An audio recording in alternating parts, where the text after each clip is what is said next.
In the executive boardroom of Sterling Aerospace Solutions, a 66-year-old engineer was about to discover that her greatest triumph would become her most devastating betrayal. What started as a routine post-contract meeting took a shocking turn when she came face-to-face with a 61% salary cut designed to destroy her career. Audrey Robinson wasn't your typical senior employee quietly fading into retirement. For 4 decades, she had revolutionized aerospace engineering and just secured NASA's $1.7 billion lunar habitat contract, but her unprecedented success had made her the target of discrimination that would either end her legacy or spark a legal battle that changed corporate America forever. Before we jump back in, tell us where you're tuning from, and if this story touches you, make sure you're subscribed, because tomorrow I've saved something extra special for you. The hum of the overhead projector filled the Sterling Aerospace Solutions boardroom as Audrey Robinson clicked to the final slide of her presentation.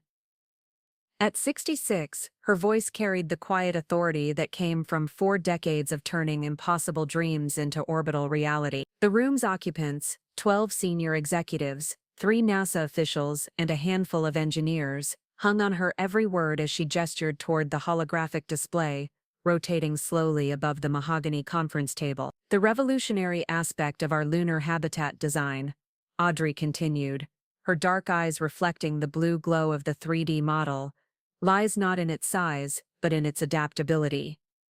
Each module can expand independently, creating a living, breathing colony that grows with humanity's needs. Robert Mitchell, NASA's lead contract liaison, leaned forward in his chair. His weathered face, marked by decades of government service, showed the kind of skeptical attention that had made him legendary among contractors. Robinson, the structural integrity calculations for this expansion system, they're beyond anything we've seen before. How confident are you in the long-term viability? A slight smile tugged at the corner of Audrey's mouth. She had anticipated this question, had lived with the mathematics for months, dreaming of moon dust and titanium frameworks. Mr. Mitchell, I've run these calculations through 17 different stress scenarios, including solar storms, meteor impacts, and seismic activity from lunar core shift. The modular design actually increases stability over time as each section reinforces the others. It's biomimetic engineering, inspired by how coral reefs grow stronger through interconnection. The room fell silent, except for the soft scratch of pens on paper as the NASA team scribbled notes. Audrey caught a glimpse of Marcus Sterling at the head of the table, his boyish face arranged in what she had learned to recognize as his CEO expression. A carefully practiced combination of confidence and concern that never quite reached his pale blue eye. At 38, Marcus had inherited Sterling Aerospace from his father 3 years ago, bringing with him an MBA from Harvard and a persistent need to prove himself worthy of a legacy he had never truly earned. The cost projections, Marcus interjected, his voice carrying the polished cadence of board meetings and investor calls, show remarkable efficiency. Audrey's team has managed to bring this in under budget while expanding capabilities beyond the original RFP requirement. Audrey noticed how he claimed ownership of her work with casual possessiveness, the way he always did. Audrey's team as if she were merely the technical lead rather than the visionary who had conceived every bolt, wire, and pressurized seal of the habitat system. She had learned to let these small usurpations slide, picking her battles carefully in a corporate landscape that still viewed her as an anomaly, a brilliant anomaly, but an anomaly nonetheless. Sarah Walsh, her assistant of 20 years, sat near the back of the room with her ever-present tablet, fingers flying across the screen as she took note. Sarah's presence had become as essential to Audrey as oxygen. She was the one person in the building who truly understood the magnitude of what they had accomplished. Their eyes met briefly, and Sarah's slight nod conveyed what words couldn't in this formal setting. You did it. You actually did it. Dr. Robinson, Robert Mitchell's voice cut through her moment of connection with Sarah. I want to be absolutely clear about what NASA is getting here. This isn't just a habitat, it's a foundation for permanent human presence on the moon. Your design specifications suggest this could support not just the initial crew of 6, but potentially hundreds of residents within a decade. Audrey straightened, feeling the weight of history settle on her shoulders.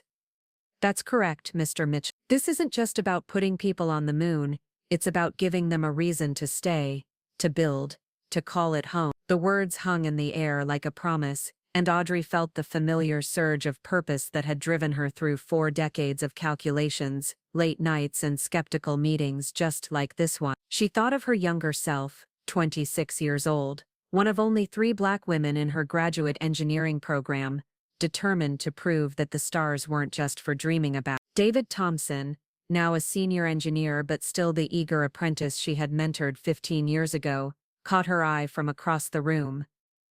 His expression radiated pure admiration, the same look he had worn when she first showed him how to calculate orbital insertion trajectory. David had grown into a formidable engineer in his own right, but he still sought her approval on the big decisions, still called her Dr. Robinson, even when they were alone in the lab. Marcus cleared his throat, reclaiming the room's attention. Gentlemen, I think we've seen enough to understand why Sterling Aerospace is uniquely positioned to execute this vision. Our team, led by Dr. Robinson's unparalleled expertise, represents the best of American aerospace innovation. There it was again, our team, led by as if her 40 years of experience were simply a resource for him to deploy. Audrey kept her expression neutral, but inside, a familiar frustration simmered. She had been navigating these corporate dynamics since before Marcus was born, learning to translate her brilliance into language that made lesser minds comfortable claiming ownership of her idea. Robert Mitchell consulted his tablet, then looked up with the expression of a man about to change lives.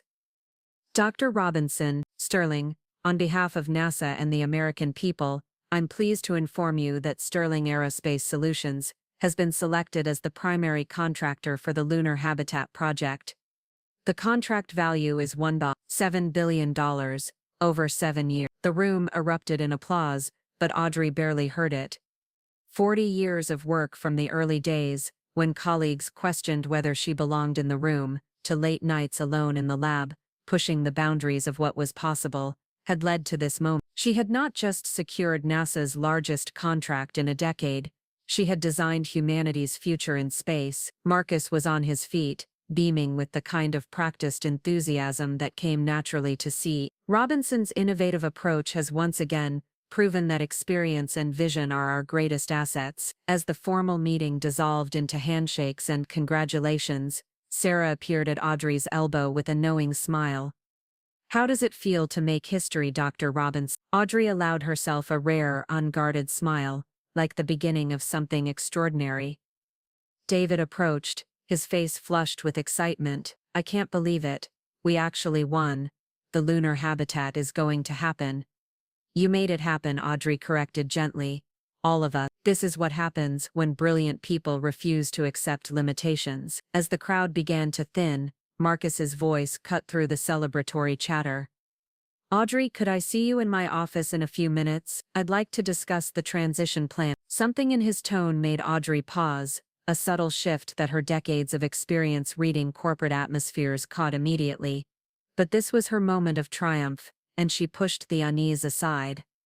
Of course, Marcus, just let me wrap up here. As she gathered her presentation materials, Audrey caught her reflection in the darkened window overlooking Houston's sprawling aerospace district. For the first time in years, she looked exactly like what she was, a pioneer who had just opened the door to humanity's cosmic future. The woman looking back at her had earned every line around her eyes, every gray strand in her carefully styled hair, every moment of this incredible achievement. She had no way of knowing that in Marcus Sterling's corner office, a very different kind of calculation was taking place, one that would test everything she thought she knew about loyalty, fairness, and the true price of success. The applause was still echoing in her ears when Marcus Sterling's assistant appeared at her shoulder, clipboard in hand, and an apologetic smile on her face. Dr. Robinson, Mr. Sterling is ready for you now. The applause was still echoing in Audrey's ears when Marcus Sterling's assistant appeared at her shoulder, clipboard in hand,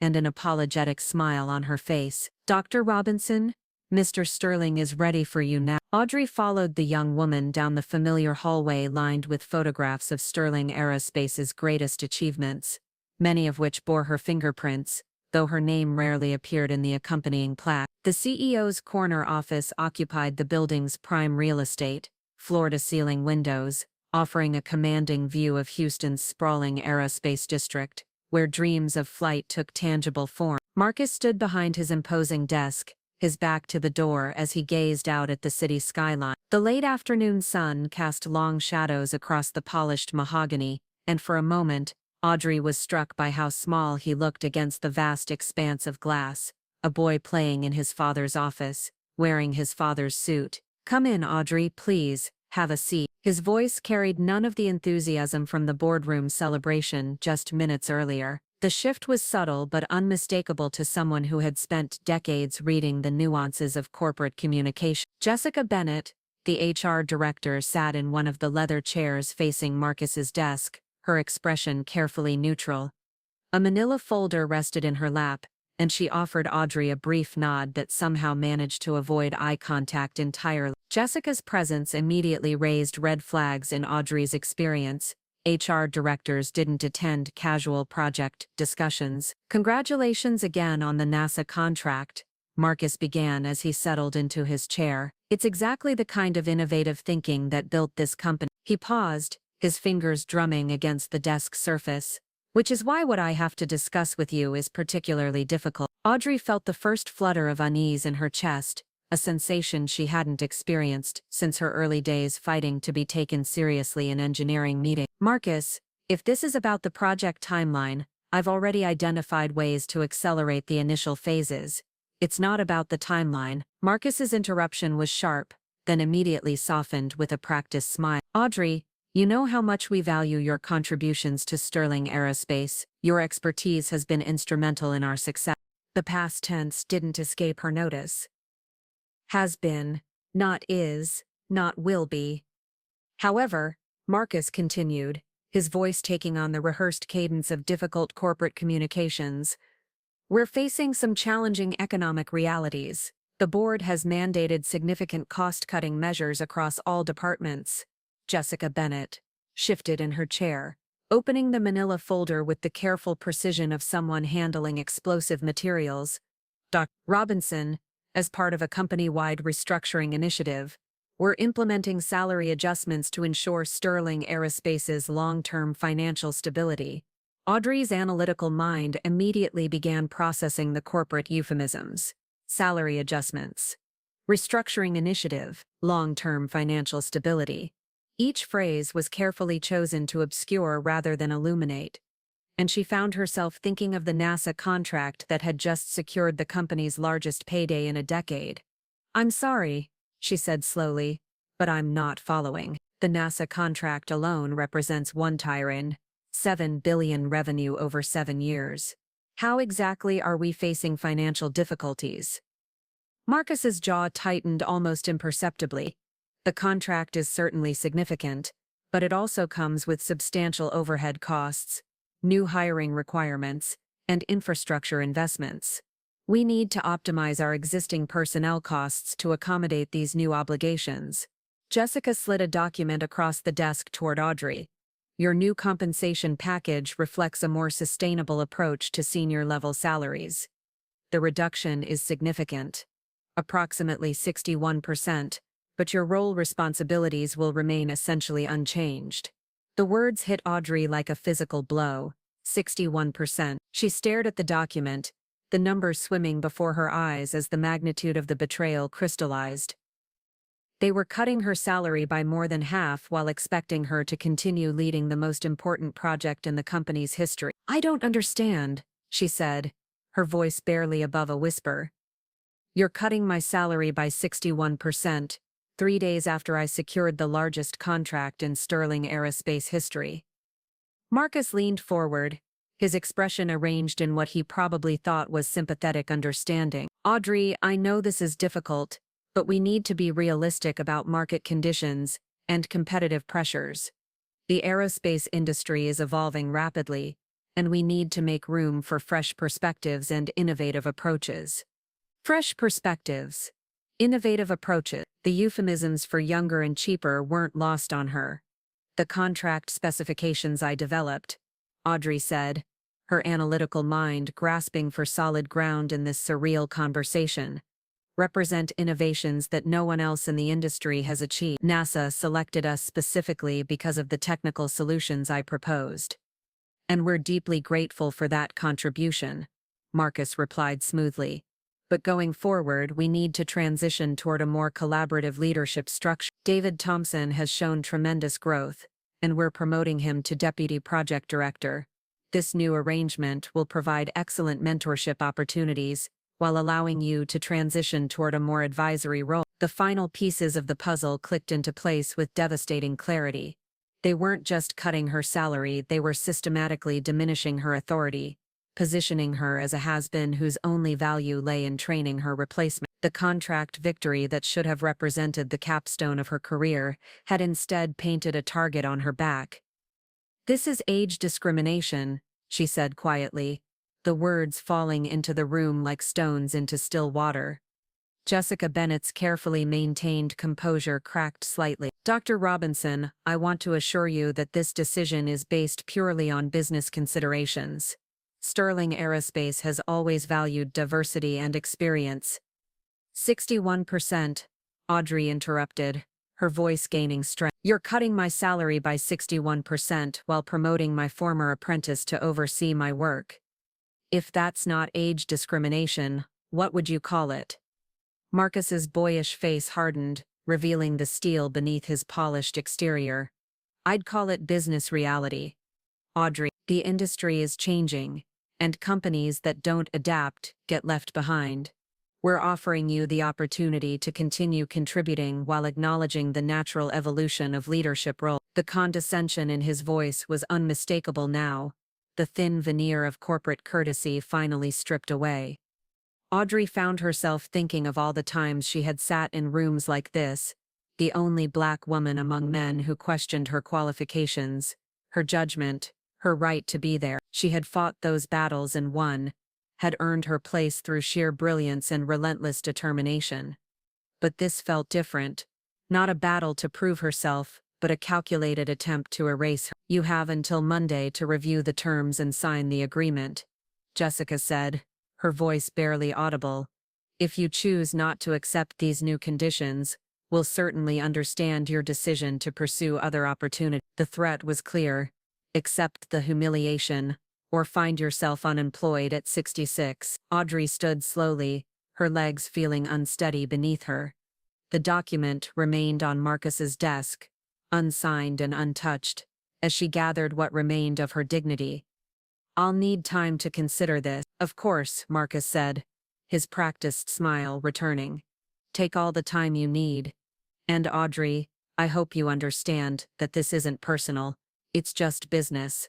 As she walked toward the door, Audrey caught her reflection in the darkened window, the same woman who had basked in triumph just an hour earlier, now carrying the weight of a betrayal so profound it threatened to redefine everything she thought she knew about loyalty, fairness, and the true nature of the corporate world she had devoted her life to serve. The door closed behind her with a soft click, sealing her fate, and setting in motion a chain of events that would test everything she had ever believed about justice, dignity, and the price of standing up for what was right. The door closed behind her with a soft click, sealing her fate, and setting in motion a chain of events that would test everything she had ever believed about justice, dignity, and the price of standing up for what was right. Audrey walked through the Sterling Aerospace corridors in a daze, her footsteps echoing against polished floors that suddenly felt foreign beneath her feet. Colleagues who had congratulated her just hours earlier now seemed to look through her, as if Marcus's betrayal had rendered her invisible. The weight of the unsigned document in Marcus's office pressed against her consciousness like a stone in her chest. The drive to her modest Houston apartment passed in a blur of traffic lights and familiar landmarks that now felt like artifacts from someone else's life. Her hands gripped the steering wheel with white-knuckled intensity, as fragments of the meeting replayed in her mind. 61%. Fresh perspectives. Natural evolution of leadership roles. Each phrase cut deeper than the last. Surgical strikes designed to dismantle a lifetime of achievement. Her apartment building stood in stark contrast to the gleaming corporate towers she had just left, a practical two-story complex built for function rather than impression. Audrey had never needed luxury. Her treasures were intellectual. Her satisfaction derived from problems solved and boundaries pushed. But as she climbed the familiar stairs to her second-floor unit, even this modest space felt like a refuge under siege. The apartment door opened to reveal 40 years of aerospace history made personal. Model rockets lined shelves beside framed photographs of shuttle launches, space station constructions, and milestone moments in humanity's reach toward the star. Her walls displayed patents bearing her name, awards recognizing her contributions, and newspaper clippings documenting breakthroughs that had once seemed impossible. This was her real office, the place where inspiration struck at midnight and calculations flowed like poetry across whiteboards that covered entire walls. Audrey sank into her worn leather chair, the same one she had bought as a young engineer full of dreams and determination. The irony wasn't lost on her. She had achieved everything that young woman had envisioned and more, only to find herself discarded by the very system she had helped build. Preparing and narrating this story took us a lot of time, so if you are enjoying it, subscribe to our channel. It means a lot to us. Now back to the story. Her laptop hummed to life, and she found herself staring at spreadsheets that told the story of her financial reality. At 66, with no family to fall back on and a lifestyle built around a senior engineer's salary, a 61% reduction would be devastating. She had been prudent with her savings, but not prudent enough to survive what amounted to financial exile. The sound of her doorbell interrupted her calculations. Through the peephole, she saw Sarah Walsh standing in the hallway, her usually composed expression tight with worry. "I brought wine," Sarah announced as Audrey opened the door, holding up a bottle of Malbec, and information. They settled in Audrey's small kitchen, the same space where they had celebrated countless project milestones over the years. Sarah poured 2 generous glasses before speaking, her voice barely above a whisper despite the privacy of the apartment. "I stayed late to file the NASA contract paperwork," Sarah began, her words carefully measured. "While I was in accounting, I noticed something strange. The quarterly reports show record profits, Dr. Robinson. Not just good, record-breaking. The NASA contract pushed us into the most profitable quarter in company history." Audrey felt her analytical mind engaging despite her emotional exhaustion. "But Marcus said the company was facing financial difficulties. That's why they needed to cut costs." "There are no financial difficulties," Sarah continued, her voice gaining strength. "In fact, the executive bonus pool just tripled. Marcus gave himself a 40% salary increase. David Thompson got promoted to deputy project director with a 35% raise. Even Jessica Bennett received a substantial bump." The betrayal crystallized into something sharper than mere corporate cruelty. It was a calculated lie designed to mask discrimination with fiscal responsibility. They weren't cutting her salary to save money.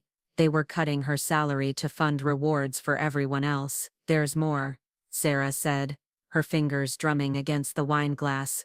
"I accessed the personnel files accidentally, of course. 7 senior employees over 60 have been transferred to advisory roles in the past 18 months, all with substantial salary reductions. All replaced by younger staff." Audrey stared at her reflection in the dark kitchen window, seeing not just her own fate, but a systematic pattern of age discrimination that extended far beyond her personal situation. She thought of Margaret Chen, the brilliant propulsion engineer who had suddenly taken early retirement last year. Of Robert Hayes, the guidance systems expert who had mysteriously transitioned to part-time consulting. Of Linda Morrison, whose decades of material science expertise had been deemed redundant after a company restructuring. "It's not just me," she said quietly, the pieces falling into place with devastating clarity. "No," Sarah confirmed, "it's not just you, but you're the most visible target because of the NASA contract. Your success made you a threat." The wine sat untouched as Audrey processed the magnitude of what Sarah had revealed. This wasn't a personal vendetta born of Marcus's insecurity. It was institutional discrimination dressed up as business strategy. They were systematically purging experience to make room for youth, betting that cheaper labor could replicate decades of expertise. Her phone rang, startling them both. The caller ID showed the name of Rebecca Martinez, a lawyer friend from her graduate school days who had built a successful practice in employment law. "Rebecca," Audrey answered, her voice steadier than she felt. "Audrey, I heard through the grapevine about what happened today. Are you all right?" Word traveled fast in Houston's tight-knit aerospace community. Audrey found herself explaining the salary cut, the patronizing justifications, the impossible choice between humiliation and unemployment. Rebecca listened with the focused attention of someone who had heard similar stories too many times. "This is textbook age discrimination," Rebecca said when Audrey finished. "The timing, the magnitude, the corporate structure, it's a lawyer's dream case. But Audrey, you need specialized representation, someone who lives and breathes employment discrimination law. Do you have someone in mind?" "Catherine Hayes. She's made her reputation taking down corporations that think they're untouchable. If anyone can make Sterling Aerospace pay for this, it's Catherine." After ending the call, Audrey sat in her kitchen, surrounded by the artifacts of her remarkable career, facing a decision that would define not just her remaining years but her entire legacy. She could accept Marcus's terms, continue her work under diminished circumstances, and fade quietly into corporate irrelevance. Or she could fight back, risking everything she had built for the chance to expose a system that treated experienced professionals as disposable commodity. Sarah reached across the table and took her hand. "Whatever you decide, I'm with you. They may not value loyalty anymore, but I do."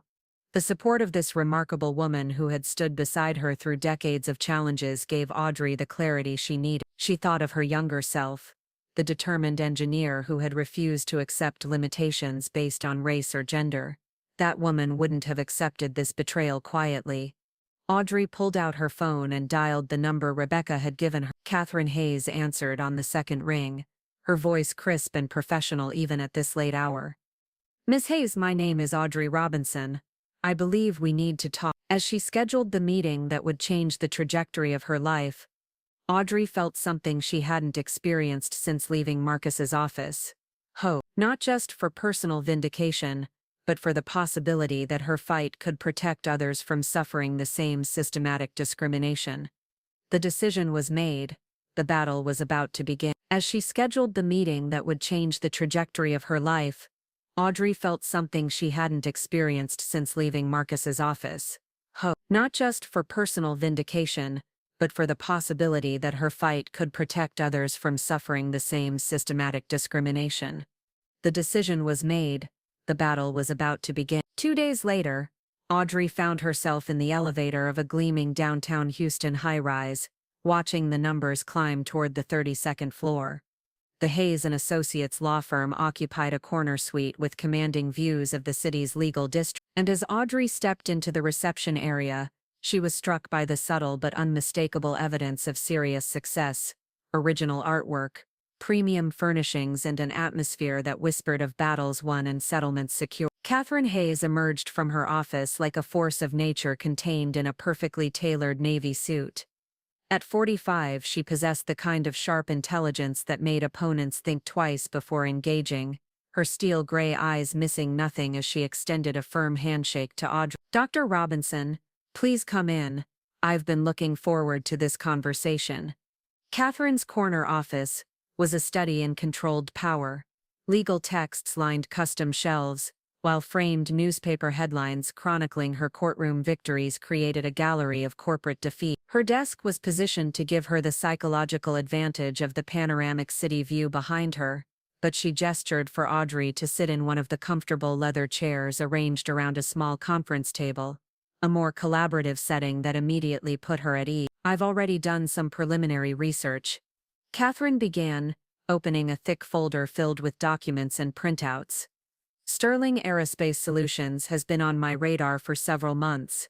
Your case may be the key to exposing a pattern I've been tracking." Audrey leaned forward, her scientific mind immediately engaged by the methodical approach. Sarah mentioned other employees who've faced similar treatment. 7 confirmed cases in the past 18 months. Catherine confirmed, spreading personnel documents across the table. All employees over 60, all with substantial salary reductions or forced retirements. all replaced by significantly younger staff. But none with the profile and documentation that your case provides. Catherine pulled out a timeline chart that mapped the discriminatory actions with surgical precision. Margaret Chen, propulsion engineer, age 62, salary cut by 45%, then pressured into early retirement. Robert Hayes, guidance systems expert, age 64, transitioned to part-time consultant at 30% of his original salary. Linda Morrison, materials science, age 61, position eliminated entirely, offered a lesser role at 50% pay. The pattern was undeniable, each case representing not just personal tragedy, but systematic discrimination designed to eliminate institutional knowledge in favor of cheaper labor. Audrey felt her anger crystallizing into something more focused and powerful: determination for justice. The challenge, Catherine continued, her voice taking on the measured tone of someone who had fought these battles before, is proving discriminatory intent versus legitimate business restructuring. Sterling Aerospace has excellent lawyers who will argue budget constraints, changing industry requirements, and performance-based decisions. But the company just had its most profitable quarter in history, Audrey protested. The NASA contract alone brings in one. Catherine's smile was sharp as a blade. Exactly. That's what makes your case extraordinary. They can't claim financial hardship when they're literally celebrating record profits. And your contract victory makes it impossible to question your competence or value to the organization. She pulled out another document, a detailed financial analysis of Sterling Aerospace's recent performance. Your NASA contract increased the company's market valuation by 12% overnight. Marcus Sterling's personal net worth jumped by over $30 million. Yet 3 days later they cut your salary by 61%. The timeline alone is devastating to their defense. Audrey studied the financial data with the same analytical precision she applied to engineering problems. This isn't just age discrimination, it's retaliation for success that threatened Marcus's authority. Precisely, Catherine agreed. You succeeded too visibly, made him look incompetent by comparison. The NASA contract was supposed to be his triumph, his validation as CEO. Instead, everyone knows it was your brilliance that won it. He couldn't fire you outright. That would be too obvious. So he chose public humiliation designed to force your resignation. The lawyer's assessment aligned perfectly with Audrey's own reading of Marcus's psychology. She had watched him struggle with imposter syndrome for 3 years, had seen his insecurity manifest in increasingly petty assertions of authority. The NASA victory had simply been the final straw. What are we looking at in terms of legal strategy? Audrey. Catherine's expression grew serious.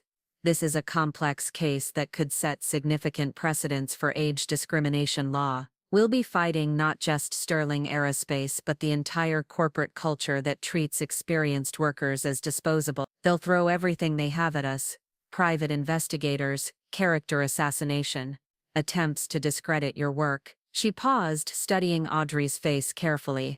I need you to understand what you're signing up for. This won't be quick, it won't be quiet, and it won't be pleasant. They'll try to make you regret ever challenging them. Audrey thought of Margaret Chen, brilliant and defeated, pushed into early retirement after decades of innovation. Of Robert Hayes, reduced to part-time consulting after building guidance systems that had revolutionized satellite deployment. Of Linda Morrison, whose materials expertise had been deemed redundant, despite her irreplaceable knowledge. How do we stop them from doing this to others? She asked quietly.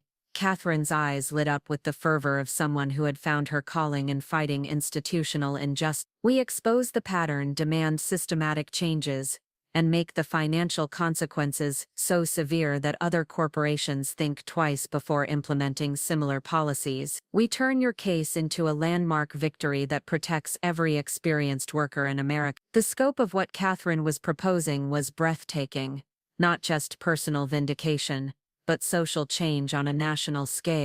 Audrey felt the familiar surge of purpose that had driven her greatest engineering achievements. The same determination that had carried her through 4 decades of barriers and breakthroughs. I'll need comprehensive documentation, Catherine continued, pulling out a legal pad and beginning to take notes.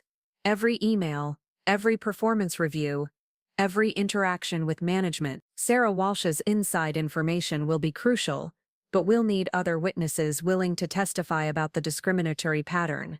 David Thompson worked closely with me on the NASA proposal, Audrey said. He knows exactly how much of the innovation came from my work, but asking him to testify could destroy his career. Courage is contagious, Catherine replied. Once people see someone willing to stand up to institutional power, others often find their own strength. Your fight could inspire others to come forward. As the meeting progressed, Catherine outlined a strategy that was both legally sophisticated and emotionally empowering. They would document the discrimination, expose the financial motivations, and build a case so compelling that Sterling Aerospace would face not just legal consequences, but public humiliation. There's something else, Catherine said as their formal discussion wound down. I don't take cases for the money. I take them because they matter. Your fight represents something bigger than individual justice. It's about whether experience and wisdom have value in a culture obsessed with you. Audrey felt the weight of responsibility settling on her shoulders, not just for her own vindication, but for every experienced professional who had been discarded by a system that valued cost reduction over institutional knowledge. When do we start? She asked. Catherine's smile was predatory in its intensity. We already have. Sterling Aerospace just picked a fight with the wrong woman at the wrong time. They're about to learn that some battles have consequences they never imagined. As Audrey left the law office, she felt transformed from victim to warrior, armed with both legal expertise and righteous anger. The battle ahead would test everything she had learned about perseverance, but for the first time since leaving Marcus's office, she felt truly hopeful about the outcome. As Audrey left the law office, she felt transformed from victim to warrior, armed with both legal expertise and righteous anger. The battle ahead would test everything she had learned about perseverance, but for the first time since leaving Marcus's office, she felt truly hopeful about the outcome. Word of Audrey's legal challenge spread through Sterling Aerospace like wildfire through a drought-stricken forest. By Tuesday morning, the carefully maintained veneer of corporate harmony had cracked, revealing the fault lines that ran beneath the company's polished surface. Employees huddled in break rooms and conference rooms, their conversations punctuated by nervous glances toward executive offices where damage control meetings ran continuously. David Thompson stood in his newly assigned office, a promotion that now felt more like a poisoned chalice, staring at the memo that had appeared on his desk that morning. The company's legal department had issued strict guidelines about employee communications, emphasizing the importance of maintaining professional boundaries and avoiding speculation about ongoing personnel matters. The subtext was clear: choose loyalty to the company or face consequence. His phone buzzed with a text from Marcus Sterling's assistant. Mr. Sterling would like to see you in his office at 2 p.m. to discuss the lunar habitat project, transition. David's stomach churned as he considered what that transition might entail. For 15 years, Audrey had been more than his mentor. She had been his North Star in an industry that often valued politics over innovation. She had taught him not just engineering principles but ethical ones, that integrity mattered more than advancement, that truth was more important than comfort, that standing up for what was right was the price of calling yourself a professional. Now he faced the impossible choice between protecting his career and protecting the woman who had made that career possible. Across the building, Jessica Bennett sat in her own office, wrestling with demons of a different kind. The discrimination lawsuit had triggered a comprehensive review of HR practices, and the deeper she dug into the personnel files, the more uncomfortable the pattern became. 7 senior employees over 60, all facing systematic reductions in pay, responsibility, or employment status. The legal department had warned her to maintain strict confidentiality, but her conscience gnawed at her with increasing intensity. Her phone rang, interrupting her moral crisis. "Mom!" The voice belonged to her 12-year-old daughter Emma, calling from her special needs classroom during lunch break. "Hi, sweetheart. How's your day going?" "Good. Mrs. Patterson says I'm getting really good at math. She says I might even be able to take regular algebra next year if I keep working hard." Jessica smiled despite her turmoil. Emma had been born with Down syndrome, and every achievement represented a victory against a world that too often underestimated her potential. "That's wonderful, hun. I'm so proud of you." After ending the call, Jessica stared at the discrimination files spread across her desk with new eyes. Emma faced prejudice every day, people who saw her disability before her brilliance, who assumed limitations rather than possibility. How was what Sterling Aerospace was doing to Audrey any different? They were discarding her because of her age the same way society often discarded Emma, because of her disability. The parallel was uncomfortable and undeniable. Meanwhile, Robert Mitchell, the NASA contract liaison, was conducting his own investigation from his government office across town. As a career federal employee, he had developed a finely tuned sense for corporate malfeasance, and the sudden personnel changes at Sterling Aerospace had triggered every alarm bell in his bureaucratic arsenal. His computer screen displayed a detailed analysis of the Lunar Habitat Project team structure. 3 days after contract award, the lead engineer had been demoted in all but title.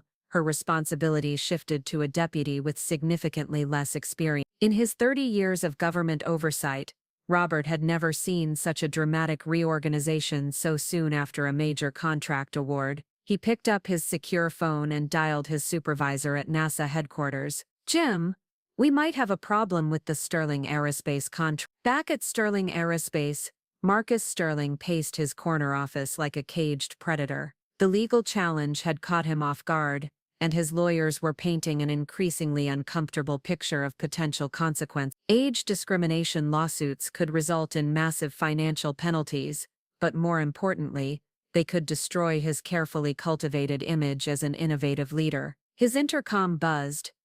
"Mr. Sterling, David Thompson is here for your 2 o'clock meeting." David entered the office with the measured steps of someone walking toward an execution. Marcus's smile was all teeth and no warmth as he gestured toward the same chair where Audrey had received her devastating news just days earlier. "David, congratulations again on your promotion. The board is very excited about the fresh leadership you'll bring to the Lunar Habitat Project." "Thank you, sir, but I need to be clear about something. The innovations that won us the NASA contract were Audrey's. My role was implementation and support." Marcus's expression hardened almost imperceptibly. "David, I understand your loyalty to Dr. Robinson, but we need to focus on moving forward. The company is facing some challenging circumstances, and we need team players who understand where their loyalties lie." The threat was subtle but unmistakable. David thought of his mortgage, his children's college funds, his wife's recent return to work after years of raising their family. Then he thought of Audrey, alone in her apartment, facing financial ruin because she had committed the sin of being too successful. "I understand the circumstances," David said carefully, "but I won't misrepresent Dr. Robinson's contributions to this project. Her innovations are documented in every technical specification." Marcus leaned back in his chair, his boyish features arranged in an expression of disappointed paternal authority. "I hope you'll reconsider that position, David. Loyalty is a valuable commodity in this industry. Disloyalty, on the other hand, can be quite expensive." As David left the meeting, he understood that his choice had been made for him. Marcus's barely concealed threats had clarified what Audrey had always taught him. Integrity wasn't something you could compromise and still call yourself a professional. That evening, Sarah Walsh worked late in her empty office, using her administrative access to carefully document patterns that painted an increasingly damning picture of systematic discrimination. She copied performance reviews, salary histories, and promotion records, building a digital paper trail that would support Catherine Hayes's legal strategy. Her phone buzzed with a secure message from an unexpected source, Jessica Bennett. "Can we meet? I have information that might help Dr. Robinson's case." Sarah stared at the message, recognizing the moment when corporate loyalties began to crack under the weight of moral obligation. Jessica Bennett's offer represented more than just inside information. It was evidence that Audrey's courage was inspiring others to find their own. Across town, Audrey sat in her apartment reviewing the documentation Catherine had requested, her determination strengthening with each piece of evidence. Phone calls from former colleagues had been pouring in, some offering support, others warning her about the professional consequences of challenging corporate power. But the call that mattered most came just before midnight. David Thompson's voice was tired but resolute. "Robinson, I want you to know that whatever happens, I'll testify to the truth about your work on the NASA contract. They can threaten my job, but they can't make me lie about your contribution." As Audrey hung up the phone, she realized that her fight had already achieved something Catherine hadn't promised.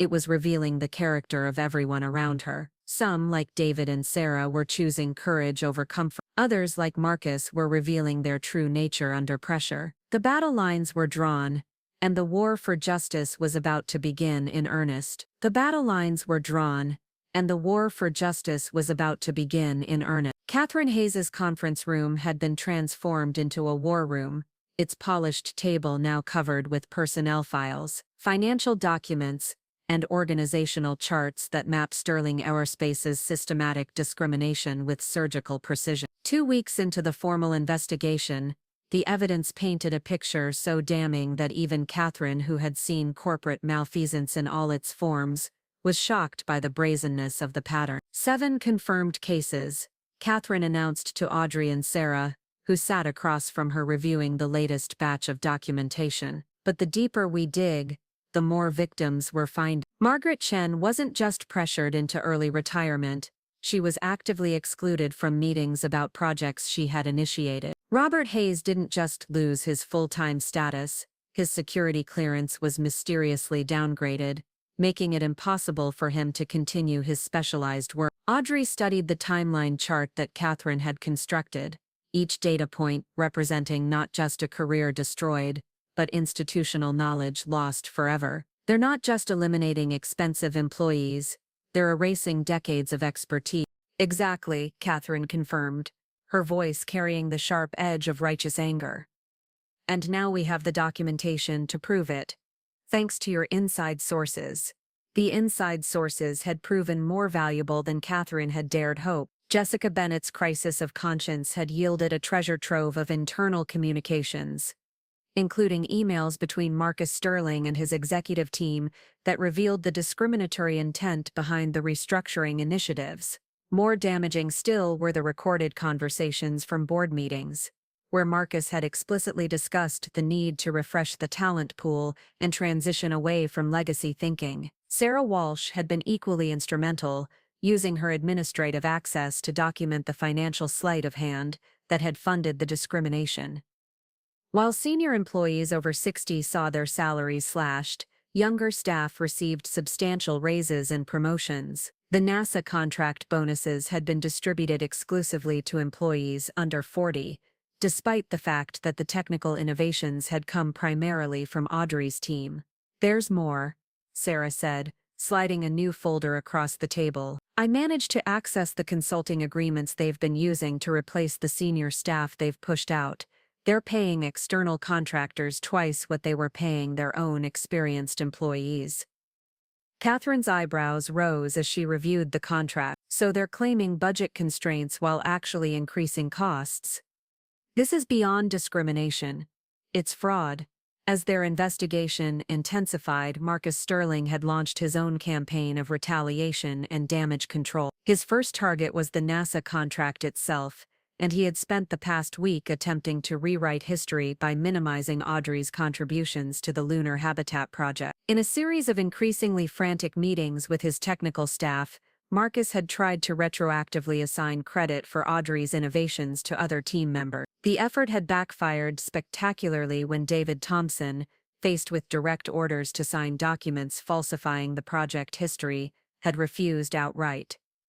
"I won't put my name on a lie," David had told Marcus in a confrontation that quickly became legendary throughout the company. "Robinson's contributions are documented in every technical specification, every patent application, and every NASA submission. You can fire me, but you can't make me commit fraud." Marcus's response had been swift and vindictive. David found himself stripped of his project leadership role and reassigned to mundane administrative tasks, a professional demotion designed to send a message to anyone else considering defiance. But the message had an unintended consequence. It galvanized support for Audrey among the technical staff who understood exactly what they were witnessing. Senior engineers began reaching out to Catherine's office, offering testimony about the systematic elimination of experienced colleagues and the resulting decline in project quality. Meanwhile, Robert Mitchell's government investigation had taken on a life of its own. NASA's Office of Inspector General had launched a formal inquiry into potential contract irregularities, triggered by Mitchell's reports of suspicious personnel changes affecting key project leadership. The timing was devastating for Marcus. Just as he was trying to minimize Audrey's role in the contract victory, federal investigators were documenting her central importance to the project's technical foundation. Robinson's innovations represent the core intellectual property that justified the contract award. Mitchell had written in his official report, any attempt to marginalize her role or transfer her responsibilities to less experienced personnel could compromise project integrity and taxpayer interests. The federal investigation added a new dimension to Catherine's legal strategy. What had begun as an employment discrimination case was evolving into something much larger, a racketeering investigation that could expose Sterling Aerospace to criminal liability as well as civil penalty. "We're not just fighting for your job anymore," Catherine told Audrey during one of their evening strategy sessions. "We're fighting to protect the integrity of federal contracting and prevent the systematic defrauding of taxpayers." The scope of the case was expanding beyond what any of them had imagined, but so was the evidence supporting their position. Jessica Bennett's secret meetings with Catherine had yielded recordings of executive conversations that explicitly revealed the discriminatory intent behind the salary cut. More damaging still, she had provided copies of internal memos outlining plans to age out the senior staff over a 2-year period. "They actually put it in writing," Catherine marveled as she reviewed Bennett's latest contribution. Marcus Sterling sent an email to his executive team, describing the discrimination as strategic workforce optimization. They documented their own crimes. As the investigation progressed, Audrey found herself experiencing an unexpected transformation. What had begun as a fight for personal vindication had evolved into something much more meaningful, a crusade for justice that extended far beyond her individual circumstance. The courage required to challenge institutional power had awakened something in her that had been dormant since her early days fighting for acceptance in aerospace engineering. "I keep thinking about Margaret Chen," she told Catherine one evening as they reviewed witness statements. "She was one of the most brilliant propulsion engineers I've ever known. Her forced retirement didn't just hurt her, it set back American space capabilities by years." Catherine nodded, understanding the broader implications that drove Audrey's determination. "That's exactly why this case matters. We're not just seeking damages for past discrimination, we're preventing future talent from being discarded based on age rather than ability." The evidence was mounting into an irrefutable case, but Marcus Sterling wasn't surrendering without a fight. His latest strategy involved hiring private investigators to dig into Audrey's personal life, searching for anything that could be used to discredit her character or competence. The investigators had found nothing of substance.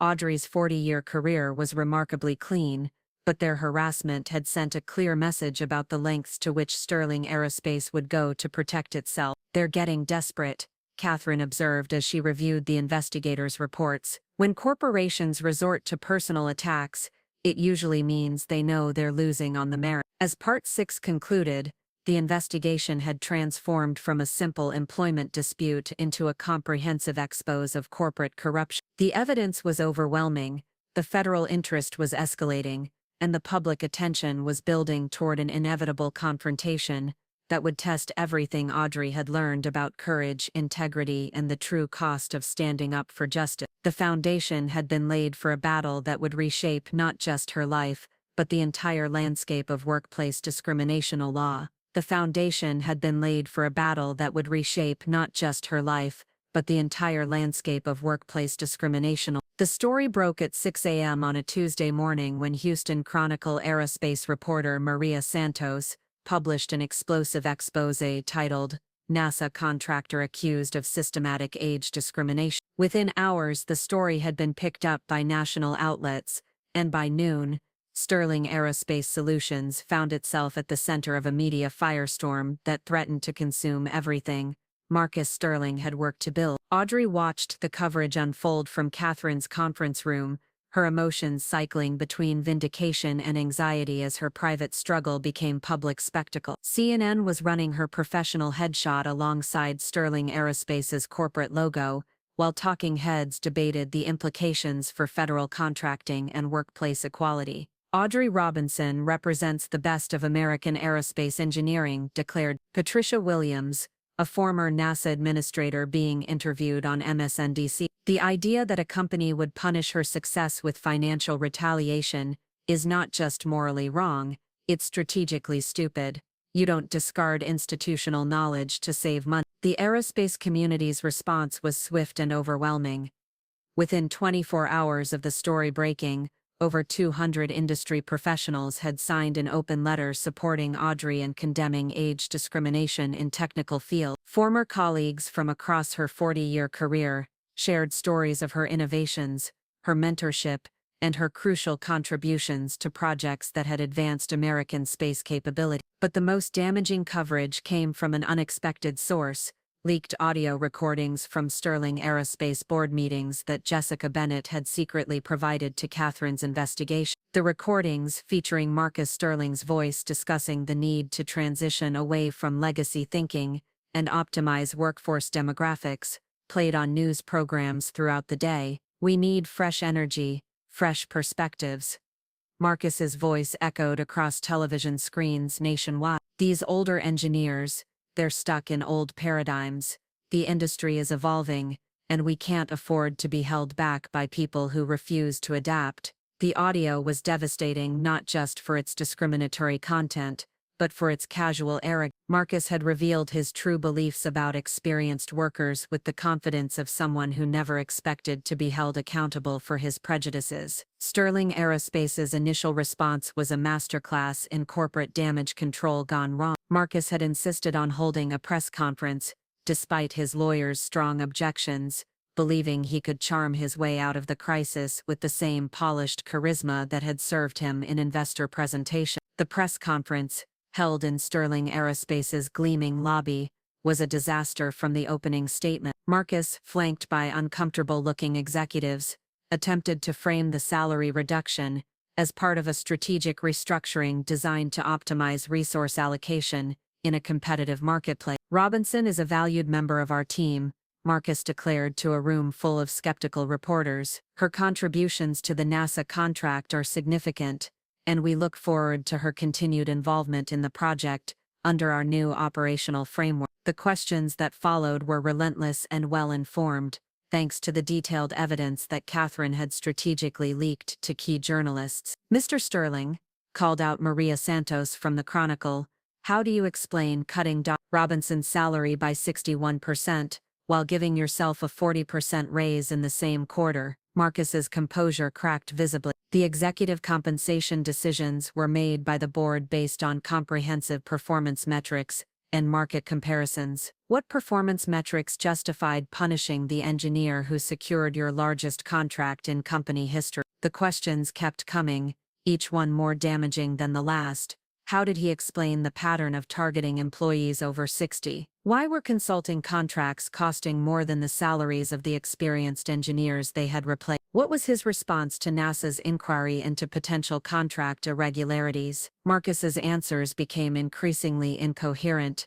his boyish charm evaporating under the harsh lights of public scrutiny. By the time he fled the podium, claiming he needed to return to mission-critical project work, his credibility was in ruin. The press conference's humiliating conclusion was followed by an even more damaging revelation: Robert Mitchell's formal statement to Congress about the federal investigation into Sterling Aerospace's contract compliance. The systematic removal of senior technical staff from the Lunar Habitat project raises serious concerns about contractor integrity and project viability, Mitchell testified before the House Subcommittee on Space, Science and Technology. Dr. Robinson's innovations form the intellectual foundation of the contract award. Any attempt to marginalize her role threatens both project success and taxpayer interests. The congressional hearing, broadcast live on C-SPAN, provided a devastating counterpoint to Marcus's press conference disaster. Mitchell's methodical presentation of evidence, timeline charts showing personnel changes, technical documentation proving Audrey's central role, financial analysis revealing the true cost of the discrimination, built an irrefutable case for federal intervention. What we're seeing at Sterling Aerospace, Mitchell concluded, is not just employment discrimination, but potential defrauding of federal contracts through misrepresentation of key personnel capabilities. As the public pressure mounted, Audrey found herself thrust into an unexpected role as the face of workplace equality. Interview requests poured in from major networks, advocacy organizations reached out for her support, and her story became a rallying cry for experienced workers facing similar discrimination across industry. Her appearance on 60 Minutes, conducted in Catherine's conference room surrounded by the evidence of Sterling Aerospace's systematic discrimination, was both deeply personal and broadly political. Correspondent Leslie Stahl's questions allowed Audrey to tell her story with the same precision and passion she brought to engineering challenges. I devoted 40 years of my life to advancing American aerospace capabilities, Audrey said, her voice steady despite the emotional weight of the moment. I secured the largest NASA contract in a decade, designed innovations that will enable permanent human presence on the moon, and my reward was financial punishment designed to force me into retirement. This isn't just about me, it's about whether experience and wisdom have value in America. The interview's most powerful moment came when Stahl asked about the personal cost of fighting back. Audrey's composure finally cracked as she spoke about the colleagues who had been driven from the industry, the institutional knowledge that had been lost, and the young engineers who would never benefit from the mentorship that had shaped her own career. They didn't just try to destroy my livelihood, she said, tears visible in her eyes. They tried to erase everything I've contributed to this field, but some things are worth fighting for, even when the cost is everything you've worked to build. The 60-minute segment, watched by over 15 million viewers, transformed public perception of the case from a corporate employment dispute to a fundamental question about American value. Social media exploded with support for Audrey, while aerospace professionals shared their own stories of age discrimination and institutional bias. By the end of the week, Sterling Aerospace's stock price had fallen by 30%. 3 major clients had suspended contracts pending the outcome of the federal investigation, and Marcus Sterling was facing calls for his resignation from his own board of directors. The confrontation had achieved everything Catherine had hoped for and more: public vindication for Audrey, devastating exposure of Sterling Aerospace's discriminatory practices, and momentum that would carry them into the final phase of their legal battle with the wind at their back. The confrontation had achieved everything Catherine had hoped for and more: public vindication for Audrey, devastating exposure of Sterling Aerospace's discriminatory practices, and momentum that would carry them into the final phase of their legal battle with the wind at their backs. 3 weeks after the media firestorm reached its peak, Catherine Hayes sat across from Sterling Aerospace's legal team in a downtown Houston conference room that felt more like a surrender ceremony than a settlement negotiation. The company's position had collapsed so completely that their attorneys, 3 of the city's most expensive corporate lawyers, were essentially conducting damage control rather than mounting any meaningful defense. Our clients are prepared to make a substantial offer, announced Sterling Aerospace's lead counsel, Richard Morrison, a silver-haired veteran, who looked like he would rather be anywhere else. We're talking about full salary restoration, retroactive compensation for the period of reduction, and a significant additional settlement amount. Catherine didn't even look up from her notes. Morrison, your clients systematically discriminated against senior employees for over 18 months, defrauded federal contracts, and attempted to destroy my client's reputation when she dared to fight back. A simple financial settlement isn't going to address the scope of the wrongdoing. Audrey watched the proceedings with a mixture of satisfaction and surreal disbelief. After weeks of being portrayed as a troublemaker and ungrateful employee, she was now sitting in a position of absolute power, while Sterling Aerospace's executives begged for mercy through their attorney. What exactly are you seeking? Morrison asked, though his tone suggested he already dreaded the answer. Catherine slid a thick document across the polished conference table. Complete policy reform, mandatory training programs, establishment of an independent oversight board, restoration of all affected employees to their previous positions and compensation levels, and punitive damages sufficient to ensure this never happens again. The financial component alone was staggering: $25 million in direct damages, $15 million in punitive awards, and $5 million for policy implementation and monitoring. But the systemic changes Catherine demanded would transform Sterling Aerospace's corporate culture in ways that money alone couldn't accomplish. Additionally, Catherine continued, NASA has made clear that contract compliance requires the immediate restoration of Dr. Robinson to her full project leadership role, with appropriate recognition of her intellectual property contributions and decision-making authority. Morrison's face had gone pale as he reviewed the settlement terms.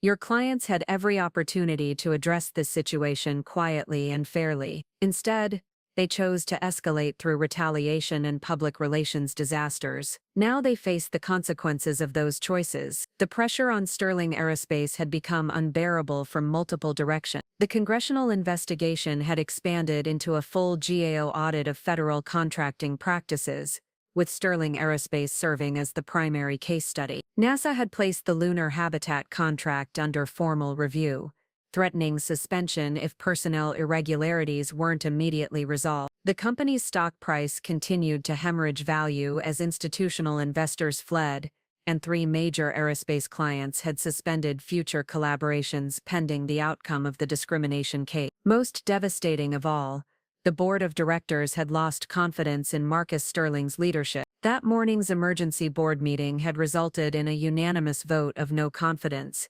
stripping him of operational authority and placing the company under interim management while they searched for a replacement CEO. Sterling is no longer in a position to make strategic decisions for the company. Morrison admitted with visible discomfort, "The board has authorized me to negotiate a comprehensive resolution that addresses all outstanding issues." Catherine's smile was predatory in its satisfaction.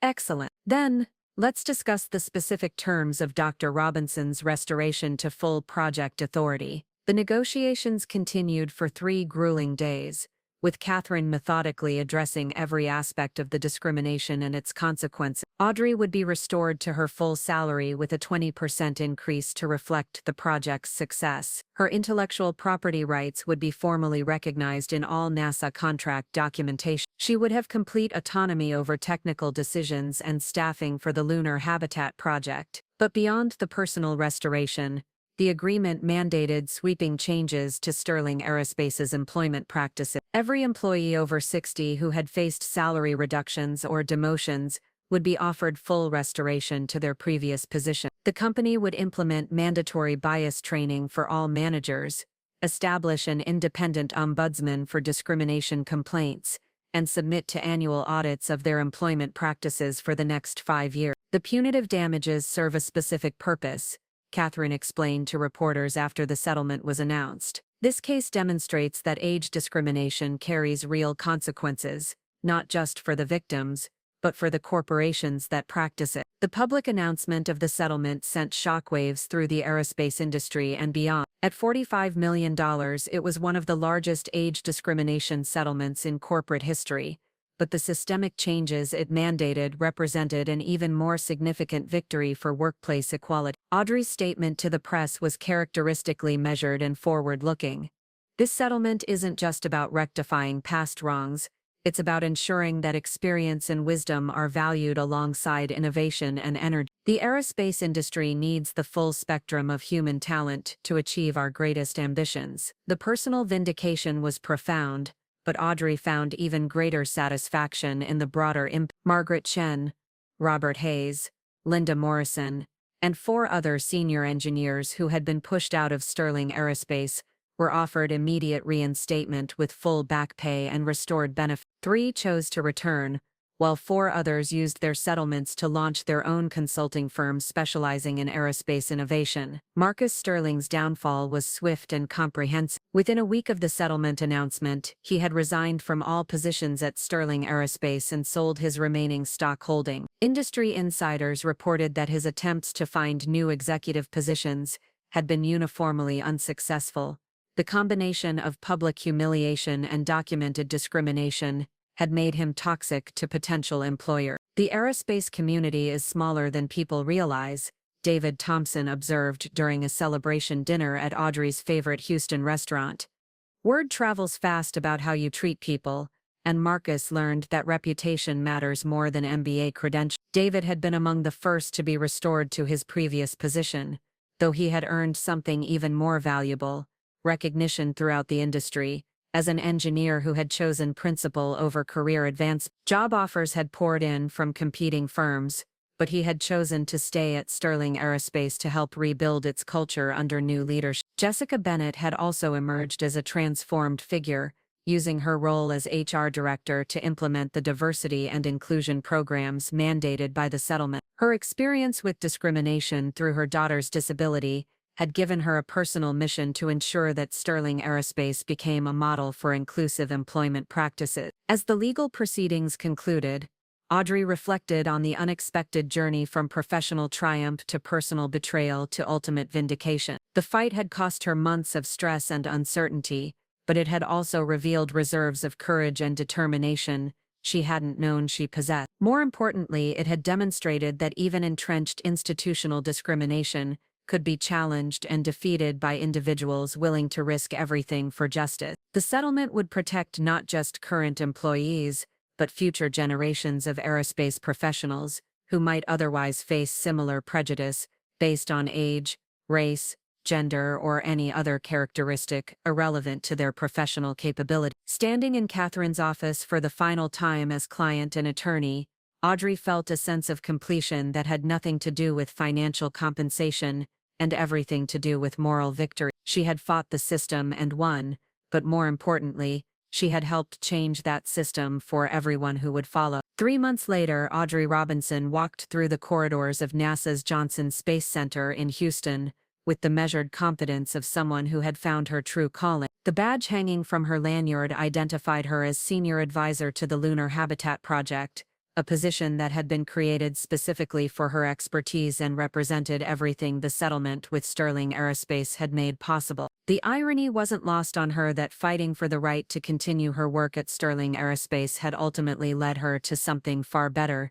direct collaboration with NASA on the project she had conceived and designed. Robert Mitchell, who had played such a crucial role in exposing the discrimination, had personally recruited her to ensure the Lunar Habitat Project's success under federal oversight. "Robinson, we have the structural integrity tests scheduled for this afternoon," announced Jennifer Park, a brilliant young engineer who had become Audrey's primary collaborator on the habitat expansion protocol. At 28, Jennifer represented everything Audrey hoped to nurture in the next generation: technical excellence combined with ethical integrity and genuine curiosity about pushing the boundaries of human space exploration. "Excellent," Audrey replied, reviewing the test specifications on her tablet.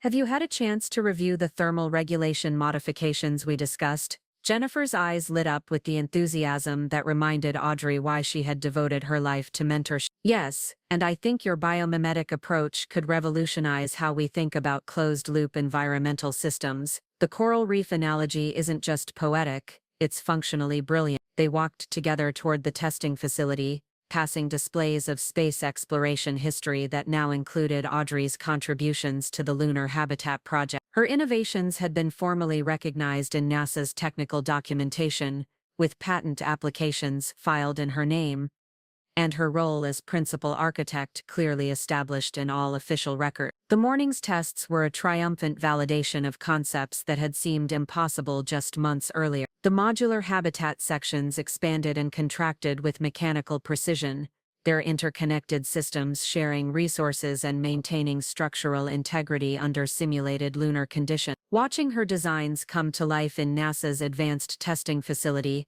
Audrey felt the same surge of purpose that had sustained her through 4 decades of challenges. "Dr. Robinson," called David Thompson's voice from across the testing floor. He had arrived for their scheduled collaboration meeting, part of the ongoing coordination between NASA and Sterling Aerospace that ensured project continuity, despite the corporate upheaval. David's role as lead technical liaison had grown substantially under Sterling Aerospace's new leadership, and his principled stand during the discrimination case had earned him respect throughout the industry. "David, perfect timing," Audrey responded, genuinely pleased to see her former mentee. Their relationship had evolved into something more collaborative and equal, though he still sought her guidance on the most complex technical challenges. Jennifer has some brilliant insights about the thermal regulation protocols that I think you'll find fascinating. As they discussed the technical specifications, Audrey marveled at how the fight against discrimination had ultimately strengthened the project rather than disrupting it. The forced transparency about her contributions had led to better documentation, clearer accountability, and more effective collaboration between NASA and its contractor. The new Sterling Aerospace leadership is night and day compared to Marcus, David observed during a break in their technical discussions. Dr. Patricia Williams brings 30 years of NASA experience, and she's made it clear that the Lunar Habitat Project succeeds or fails based on technical excellence, not corporate politics. Dr. Williams, Sterling Aerospace's new CEO, had been hired specifically to restore the company's reputation and rebuild its relationship with federal agency. Her first act had been to personally call Audrey to express the company's commitment to honoring both the settlement agreement and the technical integrity of the Lunar Habitat Project. Sarah Walsh appeared in the testing facility's observation deck, tablet in hand, and her familiar expression of efficient organization firmly in place. She had chosen to join Audrey at NASA, accepting a position as senior project coordinator that utilized her decades of experience managing complex aerospace initiatives. Robinson, we have the congressional briefing at 3 o'clock, Sarah announced, though her smile suggested she shared Audrey's satisfaction with the day's successful tests. Representative Martinez wants a detailed update on project timeline and budget compliance. The congressional briefings had become a regular part of Audrey's responsibilities, a direct result of the high-profile nature of her case, and the federal government's continued interest in ensuring that the Lunar Habitat Project delivered on its promises. She had discovered an unexpected talent for translating complex technical concepts into language that resonated with policymakers, and her presentations had become legendary for their clarity and passion. "Have you seen the latest media coverage?" Jennifer asked, showing Audrey a tablet displaying a Wall Street Journal article titled, "NASA's Lunar Habitat Project Ahead of Schedule, Under Budget." The article specifically highlighted Audrey's leadership and the positive impact of direct federal oversight on project management. The media attention had been uniformly positive, a stark contrast to the devastating coverage that had brought down Marcus Sterling. Audrey had become a symbol of both technical excellence and moral courage, regularly invited to speak at conferences about innovation, leadership, and the importance of workplace equality. Catherine Hayes called this morning, Sarah mentioned as they walked toward the briefing room. "She wanted you to know that 3 more major corporations have reached out about implementing the Sterling Aerospace anti-discrimination protocols. Your case is literally reshaping corporate America." The ripple effects of their legal victory continued to spread throughout the business world. The Robinson Protocols, as employment lawyers had begun calling the comprehensive anti-discrimination measures mandated by the settlement, were being voluntarily adopted by companies seeking to avoid similar legal challenges and public relations disaster. As they prepared for the congressional briefing, Audrey reflected on the unexpected transformation her life had undergone. 6 months earlier, she had been facing professional humiliation and financial ruin. Now she was leading humanity's most ambitious space exploration project, while serving as a national advocate for workplace equality. "Dr. Robinson," Jennifer said as they entered the briefing room, "I hope you know how inspiring it is to work with someone who didn't just fight for her own rights, but changed the entire system for everyone else." Audrey smiled, thinking of all the young engineers who would benefit from the precedent her case had established. "Jennifer, the real inspiration is working with brilliant people like you who will carry these values forward. That's how lasting change happens. Not through individual victories, but through the culture we build together."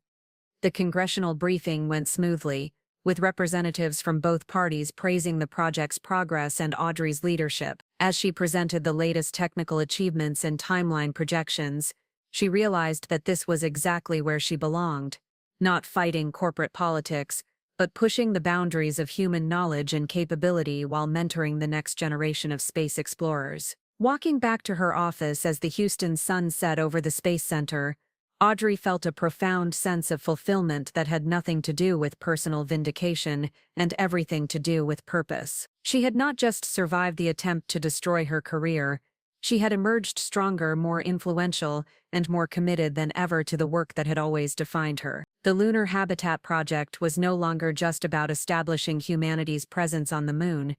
It had become a symbol of what was possible when experience and innovation worked together, when justice prevailed over prejudice, and when individuals found the courage to stand up for principles larger than themselves. The Lunar Habitat Project was no longer just about establishing humanity's presence on the moon. It had become a symbol of what was possible when experience and innovation worked together, when justice prevailed over prejudice, and when individuals found the courage to stand up for principles larger than themselves. 6 months later, Audrey stood before a packed auditorium at the National Aerospace Engineering Conference in Washington, preparing to deliver the keynote address that would cap off the most transformative year of her career. The venue itself, the Ronald Reagan Building's grand ballroom, seemed designed for moments of historical significance, its soaring ceilings and marble columns creating an atmosphere of gravitas that matched the weight of her message. The audience of over 3,000 engineers, researchers, and industry leaders represented the heart of American aerospace innovation.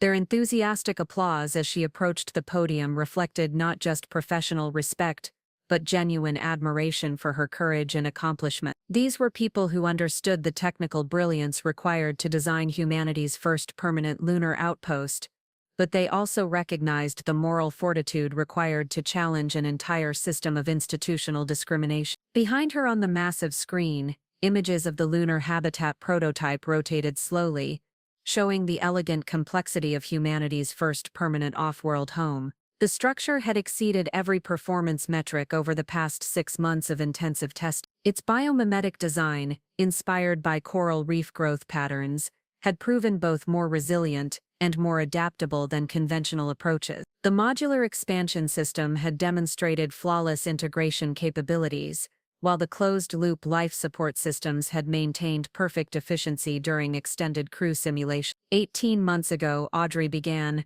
her voice carrying clearly through the auditorium's sophisticated sound system. I stood in a corporate boardroom and presented these same innovations to secure NASA's largest contract in a decade. I thought that moment represented the pinnacle of my career, the validation of 40 years spent pushing the boundaries of what humans can achieve in space. She paused, allowing her words to settle before continuing with the measured cadence that had made her technical presentations legendary throughout the industry. I was wrong. That wasn't the pinnacle, it was just the beginning of understanding what really matters in a life devoted to discovery and progress. The audience was completely silent.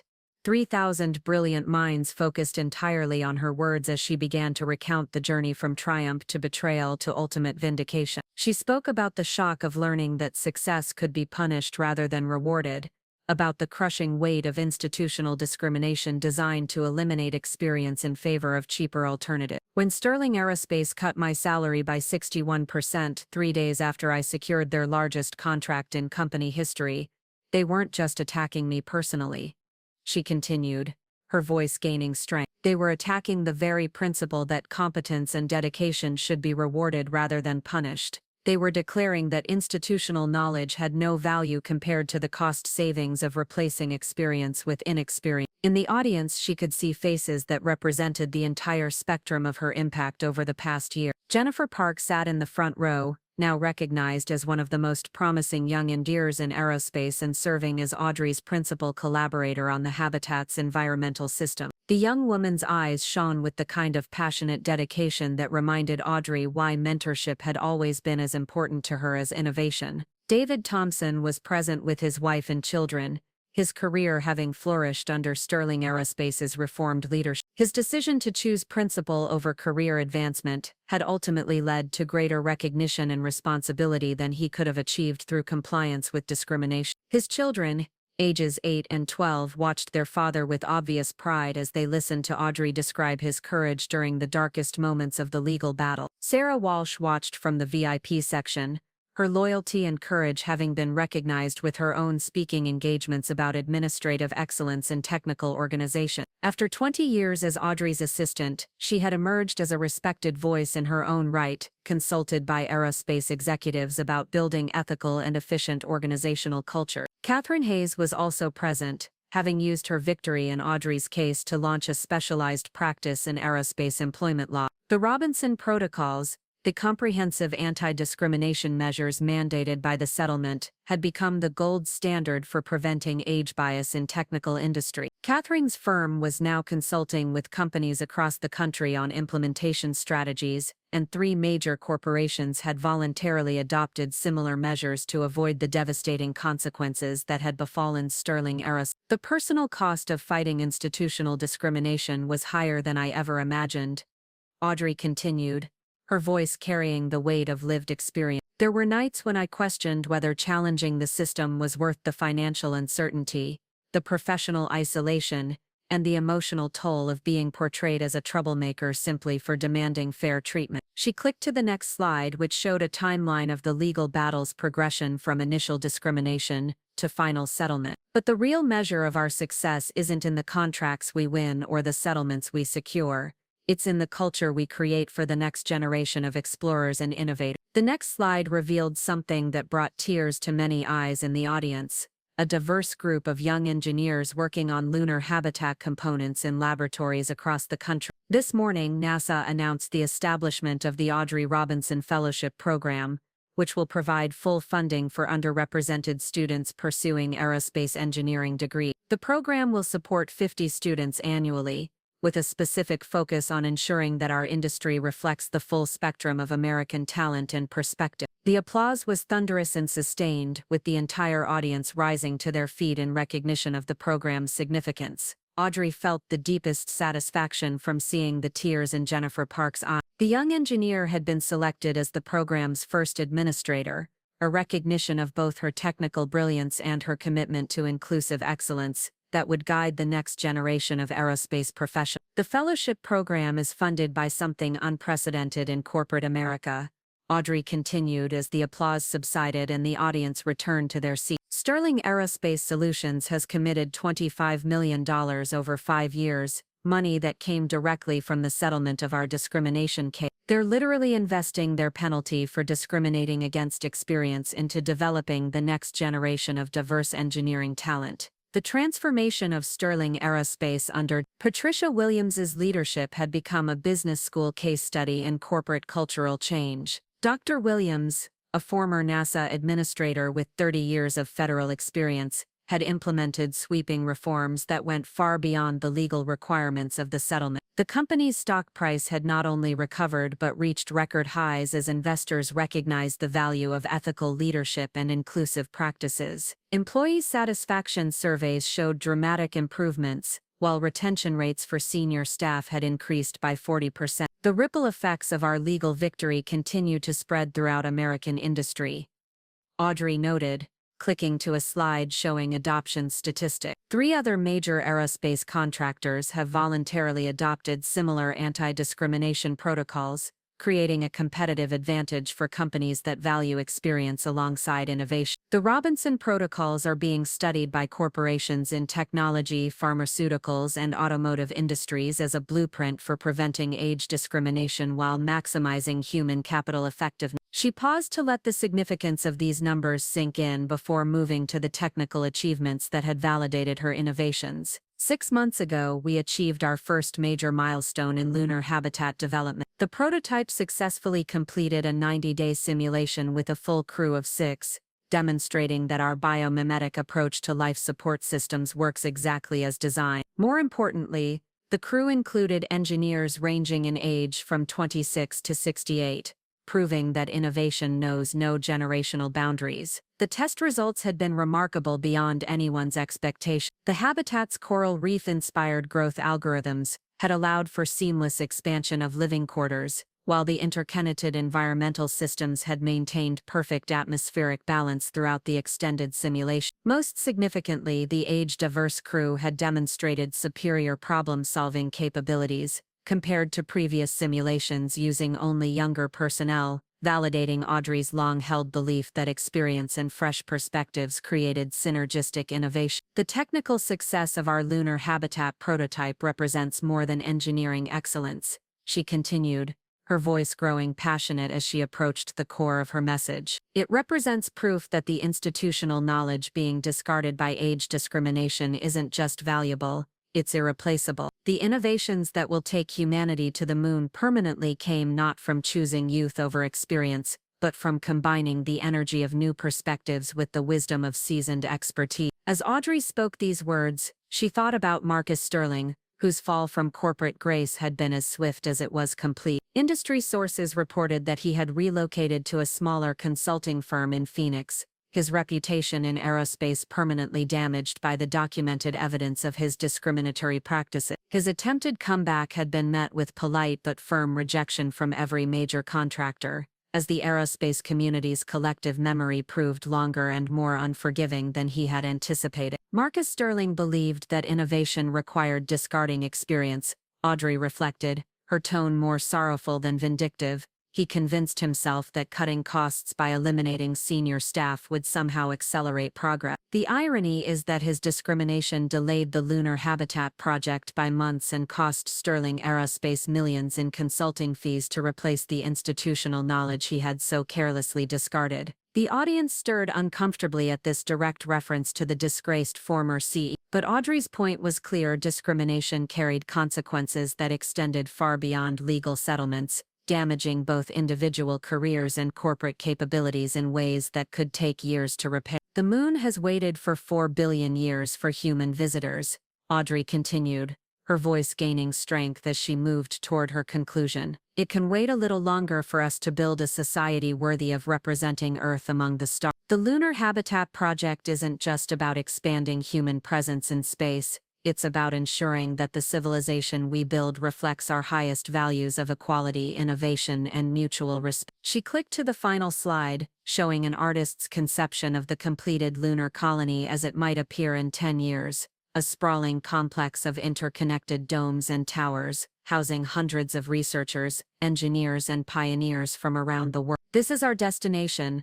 not just a technological achievement, but a moral one. When the first permanent lunar residents look back at Earth, they'll see a world that learned to value wisdom alongside youth, that chose inclusion over discrimination, and that found the courage to fight for justice even when the personal cost seemed overwhelming. The standing ovation that followed lasted nearly 10 minutes, with aerospace professionals rising to their feet, not just to honor Audrey's technical achievements, but to celebrate her moral courage and its lasting impact on their industry. As she stood at the podium accepting their recognition, Audrey felt the profound satisfaction that came from knowing her fight had created lasting change for countless others. The applause gradually subsided, but the energy in the room remained electric as conference attendees began networking and discussing the implications of Audrey's presentation. She was immediately surrounded by colleagues, reporters, and young engineers eager to express their gratitude and ask about future developments. Maria Santos, the aerospace reporter whose initial story had sparked the media firestorm that brought down Marcus Sterling,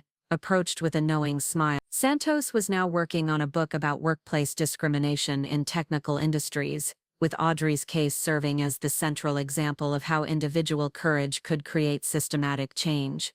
Robinson, Santos said, "What would you tell someone facing similar discrimination who's afraid to fight back?" Audrey considered the question carefully, aware that her answer might influence countless individuals facing their own battles against institutional bias. "I'd tell them that the cost of standing up for justice is always less than the cost of accepting injustice. When we allow discrimination to go unchallenged, we don't just harm ourselves, we harm everyone who will face similar treatment in the future. But I'd also tell them they don't have to fight alone. My victory was possible because of the courage of people like David Thompson, Sarah Walsh, and Jessica Bennett, who chose to do what was right even when it was difficult." As the conference concluded and evening fell over Washington, Audrey found herself standing outside the Reagan Building with Jennifer Park and several other young engineers who would be working on the Lunar Habitat Project's next phase. The conversation had turned to the upcoming deployment timeline, with the first permanent crew scheduled to launch within 18 months. "Dr. Robinson," Jennifer said,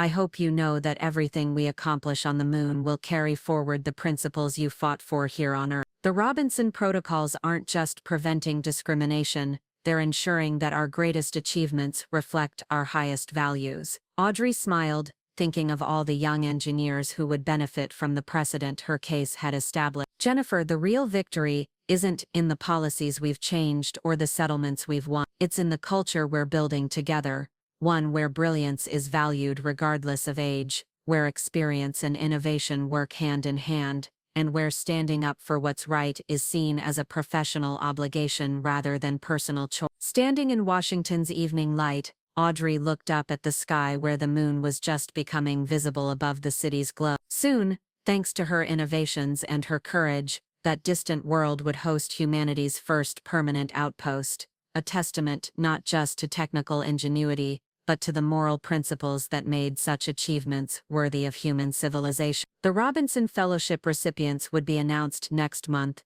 50 brilliant young minds who would carry forward the values of inclusion and excellence that had emerged from her battle against discrimination. Sterling Aerospace's continued transformation under ethical leadership demonstrated that corporate culture could change when the right principles were enforced with sufficient determination. Most importantly, the aerospace industry itself had been forever altered by her refusal to accept injustice quietly. Age discrimination hadn't been eliminated entirely, but it now carried consequences severe enough to make most executives think twice before implementing discriminatory policy. The price of victory had been higher than she ever expected: months of uncertainty, financial stress, and professional isolation that had tested every reserve of strength and determination she possessed. But the rewards, both personal and societal, had exceeded her most ambitious dreams. She had not just secured her own justice, she had helped build a more just world for everyone who would follow in her footsteps, whether their destination was the lunar surface, or simply a workplace where experience and wisdom were valued, alongside youth and innovation. As she prepared to return to Houston and the work that would take humanity to the stars, Audrey Robinson carried with her the knowledge that some battles were worth any price, and that individual courage could indeed change the world. Up next, you've got 2 more standout stories right on your screen. If this one hit the mark, you won't want to pass these up. Just click and check them out, and don't forget to subscribe and turn on the notification bell so you don't miss any upload from us.